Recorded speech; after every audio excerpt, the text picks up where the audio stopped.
السلام علیکم وعلیکم السلام۔ برادران اسلام، السلام علیکم ورحمۃ اللہ وبرکاتہ۔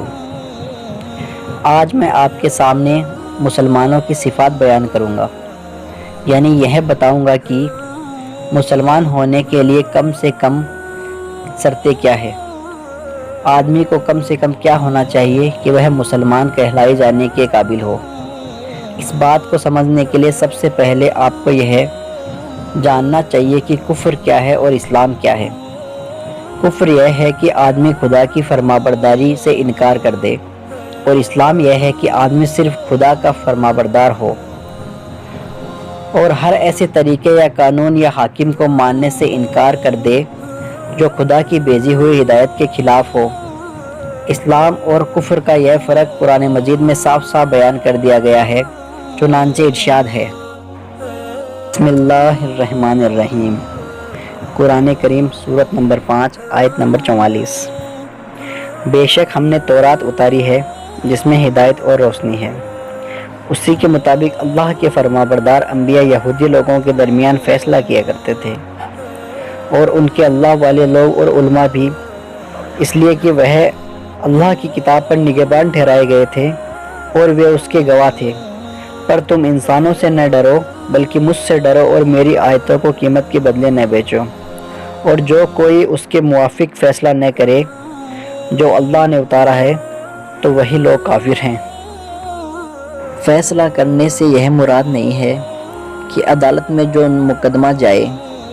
بس اسی کا فیصلہ خدا کی کتاب کے مطابق ہو، بلکہ دراصل اس سے مراد یہ فیصلہ ہے جو ہر شخص اپنی زندگی میں ہر وقت کیا کرتا ہے۔ ہر موقع پر تمہارے سامنے یہ سوال آتا ہے کہ فلاں کام کیا جائے یا نہیں کیا جائے، فلاں بات اس طرح کی جائے یا اس طرح کی جائے، فلاں معاملے میں یہ طریقہ اختیار کیا جائے یا یہ طریقہ اختیار کیا جائے۔ تمام ایسے موقعوں پر ایک طریقہ خدا کی کتاب اور اس کے رسول کی سنت بتاتی ہے، اور دوسرا طریقہ انسان کے اپنے نفس کی خواہشات و باپ دادا کی رسمیں و انسانوں کے بنائے ہوئے قانون بتاتے ہیں۔ اب جو شخص خدا کے بتائے ہوئے طریقے کو چھوڑ کر کسی دوسرے کے طریقے کے مطابق کام کرنے کا فیصلہ کرتا ہے، وہ دراصل کفر کا طریقہ اختیار کرتا ہے۔ اگر اس نے اپنی ساری زندگی ہی کے لیے یہی ڈھنگ اختیار کیا ہے تو پورا کافر ہے، اور اگر بعض معاملات میں تو خدا کی ہدایت کو مانتا ہو اور بعض میں اپنے نفس کی خواہشات کو یا رسم رواجوں کو یا انسان کے بنائے ہوئے قانونوں کو خدا کے قانون پر ترجیح دیتا ہو، تو جس بھی قدر وہ خدا کے قانون سے بغاوت کرتا ہے وہ اسی قدر کفر میں مبتلا ہے۔ کوئی آدھا کافر، کوئی چوتھائی کافر، کسی میں 10واں حصہ کفر کا ہے اور کسی میں 20واں حصہ کفر کا ہے۔ جتنی خدا کے قانون سے بغاوت ہے اتنا ہی وہ بھی کافر ہے۔ اسلام کے سوا کچھ نہیں کہ آدمی صرف خدا کا بندہ ہو، نہ نفس کا بندہ ہو، نہ باپ دادا کا بندہ، نہ خاندان کا، نہ قبیلے کا بندہ ہو، نہ مولوی صاحب کا، نہ پیر صاحب کا بندہ ہو،